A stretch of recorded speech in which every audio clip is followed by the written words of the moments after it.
What's up everyone, back for another beer review, and today I'll be reviewing yet another beer from the Creature Comforts Brewing Company, and they are headquartered in Athens, Georgia, and this is their Tropicália IPA.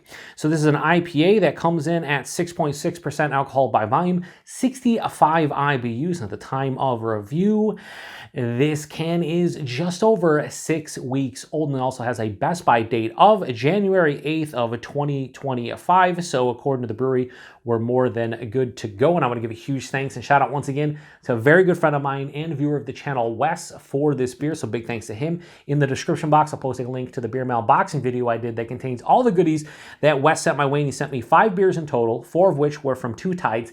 And then he threw in an extra that I had no idea about, and it was this beer. And it blew my mind because Wes and I talk occasionally, and I mentioned this beer to him many months ago in passing. It was just we were having a conversation. I was like, oh yeah, Tropicália from Creature Comforts, always good things about it. I would love to try it at some point. And sure enough, he remembered it, which is the coolest thing ever. So thank you very much, Wes. It's kind of a bucket list beer to me. The first time I heard about this beer was back in like the mid-2010s. More specifically, it was like 2015, and I remember watching some reviews from beer tubers about this beer and them just kind of going nuts. One of which was Chris Stelz of the now defunct, what is it? I just blanked. Beer Geek Nation. So Chris Stelz from Beer Geek Nation, I remember him reviewing this. I want to say it was 2015.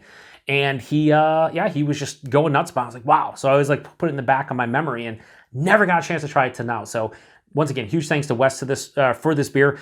They just very generically say ripe and juicy, aromatic, and balanced. I wanted to find the hops, and I did find a hop bill from an article back in like 2015, 2016 that said this one is brewed with Citra, Centennial, and Galaxy. So I don't know if that's still the same hop bill, but I checked their website, didn't see anything about it. So we'll see. And again, 65 IBUs, that's what it says on Untapped, probably what it originally was. I have no idea if that's still the case, but we're gonna crack it open, get in the glass, see what we got going on here. So again, kind of a bucket list beer. Always wanted to try this one. Really cool to be able to do so. I feel like this is going to kind of be in the realm of like a Cigar City highlight. Like a lot of those old school, I feel like back then, like in the mid 2010s, you had so many breweries trying to, brew their own Pliny the Elder or, Hetty Topper or like Julius, something that was getting hype back then that it was just like, well, each region and maybe even each city needs to have a brewery that brews their own thing. So everyone tried to kind of replicate it. But that looks like an old school. You probably won't make out my hand, clearly, but it definitely you can see the shadow. But this has good clarity, very gently hazed to it. Yeah, like I can see my hand on the other hand, the side of it, but it has a very fine, gentle haze to it. A finger of an off-white, creamy looking head. The color of the actual beer itself is that yellow-orange color. It definitely looks like an old school American IPA. Yeah. Not much more to say about it. I got it in the Westbrook glass because why not? Why not? We got the Westbrook glass. I don't really have any glasses from the South, so it is what it is. Yep. It's very reminiscent of, again, like High Life from Cigar City. I'm trying to think like maybe like a Two-Hearted, like old school IPAs in that 6.5, 7 realm.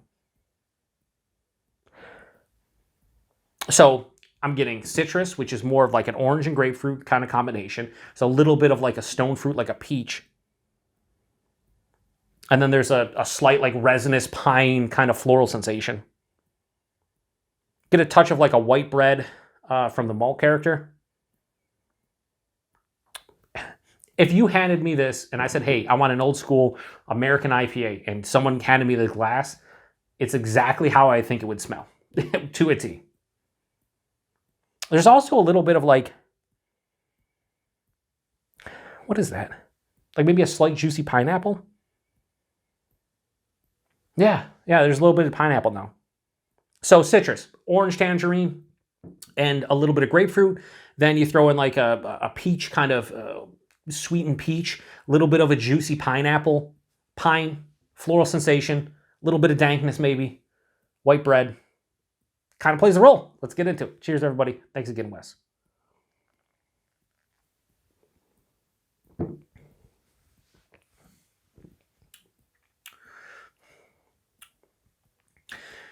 When they say ripe and juicy, the taste is much more juicy than the nose was indicating, which is nice. This is a fucking nice beer. Am I losing my shit? I am not. Am I finally happy I'm trying it? I am. Is it good? Yes. Go back.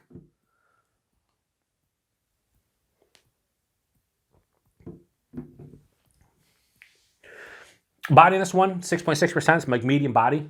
Perfect for what it is. The mouthfeel, it's an old school IPA mouthfeel, so it has like a moderate carbonation, very crisp on the palate. It's smooth. It's not creamy. It's not super soft.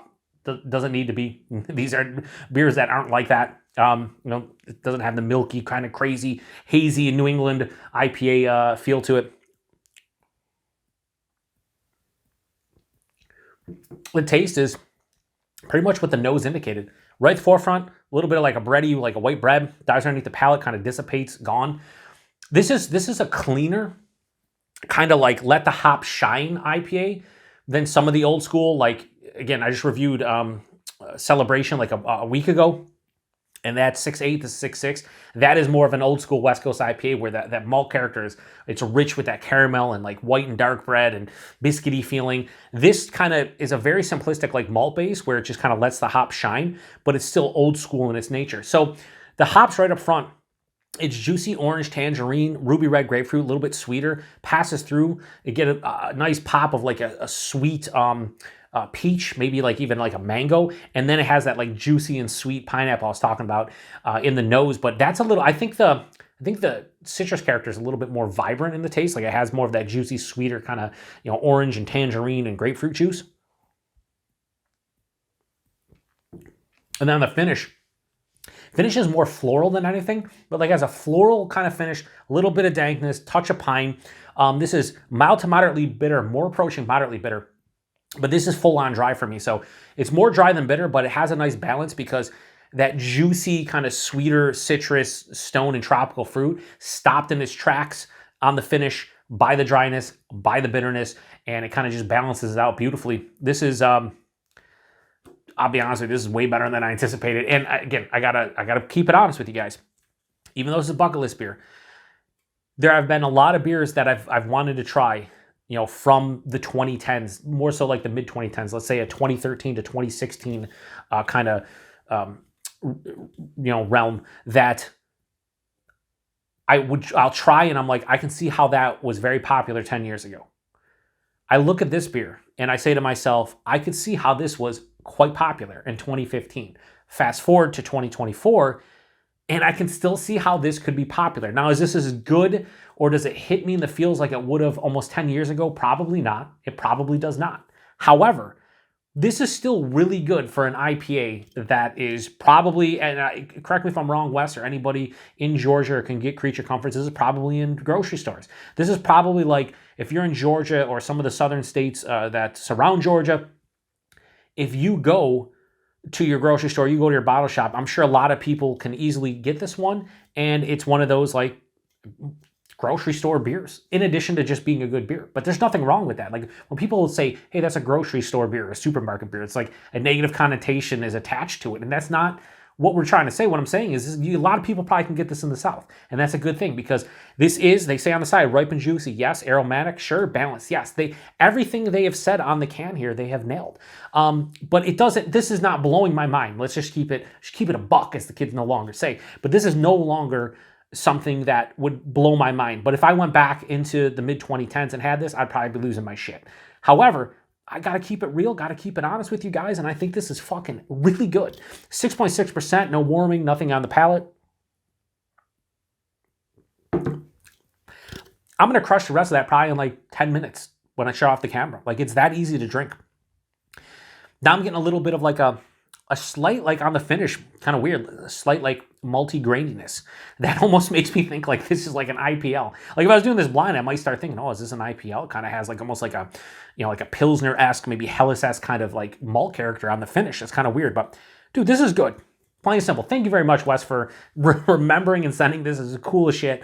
And I'm going to give this a nice score. It's not, again, blowing my mind. I'm not losing my shit, but I got to keep it in perspective and say that Tropicália IPA from Creature Comforts is going to get a low 4.25. Let's go 4.15. And if this is like your go-to beer, if you're in the South, like I totally get it, and I don't blame you. Like this would be a really nice fridge beer. You just always have this on hand. You buy it at a grocery store, buy it at your beer store, but you always have it fresh and in the fucking fridge, and you drink them here and there, and somebody comes over and wants an IPA, you hand them this, and they're like, oh man, that's pretty good. And you're like, yeah, no, I know. that's this beer in a nutshell. So, price point availability, I looked it up just to see, and it looked like it was like kind of in that $10 to $12 realm for a 6-pack, and then like $18 to $20 for a 12-pack. Yeah, that's exactly where I would place this. Like in that, again, very reminiscent to a Sierra Nevada, where that's a lot of the same price points for a lot of their beers. But this is a regional beer that you would do the same thing with this one, where it's the same thing with like High Life, same price point in that region, where you go to a grocery store, you see it for 11, 12 bucks, you grab a 6-pack, it's probably fresh, especially if you're in Georgia, and you don't think twice about it. It's just, hey, throw it in the cart, I'm shopping at this place, whatever, I want an IPA, I'm gonna grab it. If it's more expensive or less expensive, let me know, post a comment section. And availability, I don't really know outside of, like I said, it's in Georgia. They do, on the side here, say under special agreement in Los Angeles, California. At the beginning, I did say they're headquartered in Athens, Georgia. They do have a Los Angeles, California location. So outside of being regional in Georgia and in the South, it seems like they have, they're Los Angeles brewery. So maybe, you see them on the shelves also in California. All I know is here in the Buffalo, New York area, we have never seen this beer. Maybe we will at some point. And if so, I'm all about it. Like, I would highly recommend this beer to anybody who likes older school, that bridging of old school IPAs and new school IPAs, because this has a little bit of like that New England hazy IPA vibe, but also it has the soul of like an old school, like American IPA / West Coast IPA. It's a really fucking good beer. I give it a 4.15 out of 5, and I'm going to go drink the rest of that and enjoy every second. So once again, huge thanks to Wes. If you've had this beer before, whether it was originally when it was popping off or you've had it in recent memory, let me know. I'm sure there's going to be some people out there, maybe even in the comments, say, hey, this beer has fallen off immensely over the years, and maybe that's the case, but I think this is still a good IPA. Maybe not as good as it once was. I have no idea. I can't personally speak to that, but I can just speak about the quality of the beer in my glass, and this is a very clean, enjoyable IPA that I think is approachable to so many people and something that I dig. So I'm going to shut this one down. Appreciate everybody stopping by for another beer review here in the Beer Patrol. To the next one. Cheers. Did I say 6.6? You can't tell. You really can't. Like, I know this is like in that 6.5, 7 realm, but like, no, you can't tell. There's no warming in my chest, no shivers in the palate. It just goes down so easily. It's kind of scary. Cheers.